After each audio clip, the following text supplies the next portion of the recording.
All right, big day out in Schwab. What? Shop today. I drank some poison today, so I might not be coherent. Might have some problems speaking. To make a long story short, I accidentally drank some windshield washer fluid today while working. Yeah, I won't tell the story. Anyway, I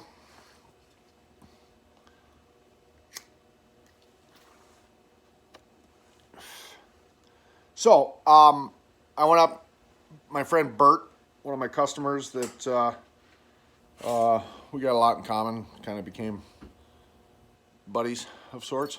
I told you, I think, in a previous video that I was discussing my track lacing woes with him, and he works for a sand and gravel company, and they use these track mending clips, or in their case it's a belt mending clip, for their conveyor belts for crushed rock and gravel and whatnot.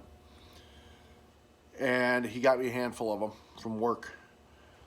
More than a handful, more than I need. I could probably build 2 machines out of this. But anyway, I went up last night and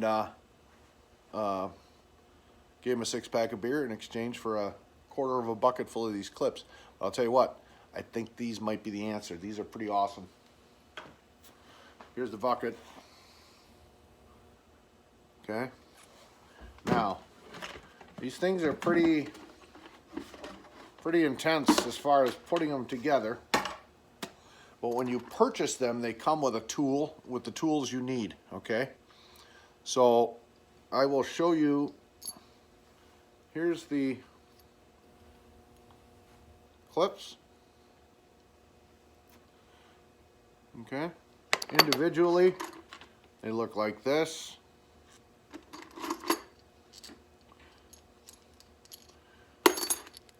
They have these bolts that go through them that are held on with a retaining pin right there. This one goes on the outside of the track or the inside of the track. I'm going to use this on my track. I'm going to have the bolts stick out because I'm going to nip them off with a cutoff wheel. But then you put this over the top and you sandwich the track between, or the belt between here with these teeth. Okay, you see how they're staggered and offset? And then you run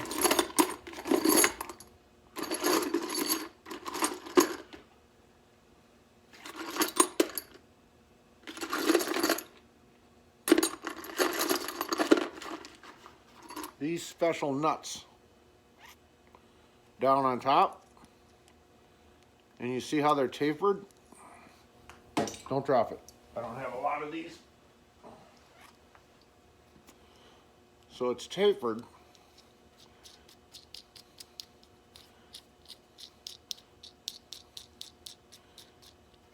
Okay, and it goes down into that. You see how that's dished?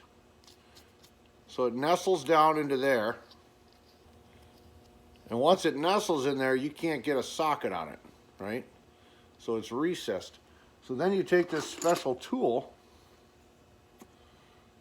and you insert this over the top and you push down and you run them home with an impact wrench. Bulletproof, all right? Here's the special tool, the plug cutter, that you use to cut the holes. So you essentially put this into a drill, a 1/2-inch drill, and you drill through the track where the studs on those are located, and it makes a perfectly clean, chiseled hole for those bolts to go through. I've got about 25 or 30 of these, and I'm only going to need just a few. But anyway, you put them right next to each other, okay? So this is what I was told. You put about an 1/8-inch space between them like that, and you just line them along your belt. They come in various different lengths. I wanted to get the shortest ones possible so that they will rotate around the pulley without causing the track any binding issues. So I'm hoping these are short enough for that purpose. If not, he said what I can do is I can take the punch, put it on a hard work surface, put that on top of there, and give it a couple of smacks with a hammer to put a slight bend in it to help it go around a tighter radius. So that is the project today, is to try to install some of these clips. And I think it's going to solve all my problems.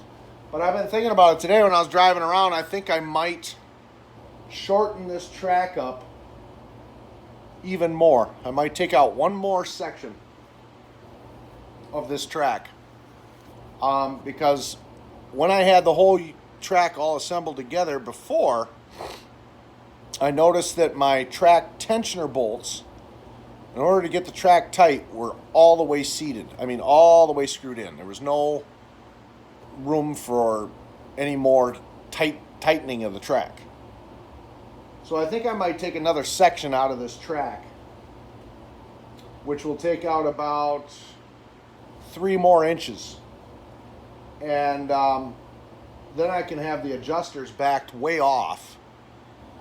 And then when I tighten them down, I'll still have room to take any more slack out of it at a future date if I need to. So I'm going to do that first. Again, like I said in an earlier video, the easiest way I found to cut this track, there's 2 ways: with a circular saw that has carbide tip blades, or a buzz saw. That's what I call it.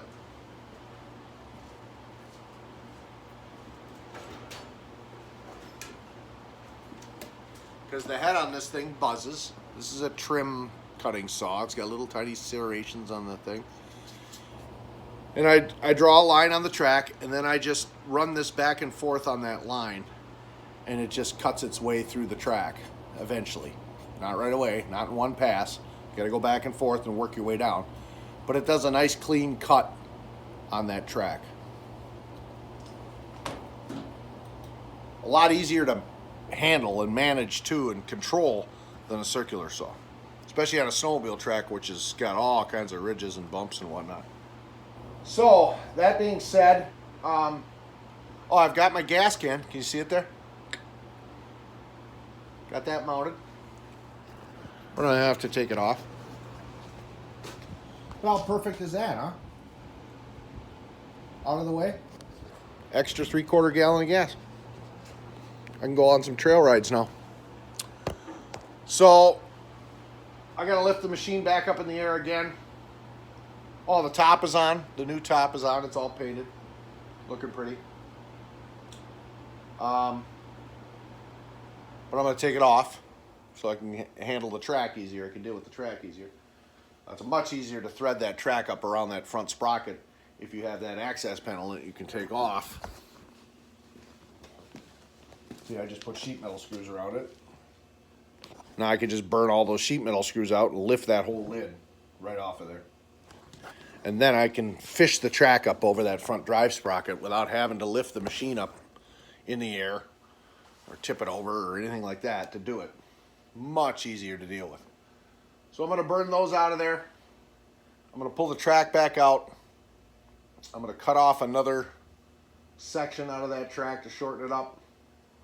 I'm going to rethread the track, run it all the way to the back, and loop it around the rear drive cog that you can see sitting there, right there, and do all my belt joining at that point so that I know that both pieces of that track are fully nestled into the cogs on that rear axle before I secure the track together. That way there's no guesswork and no problems. Plus, that's the only way to really get the track back on the machine without tearing out the rear axle and the front axle and all the bogies. So let's get her done.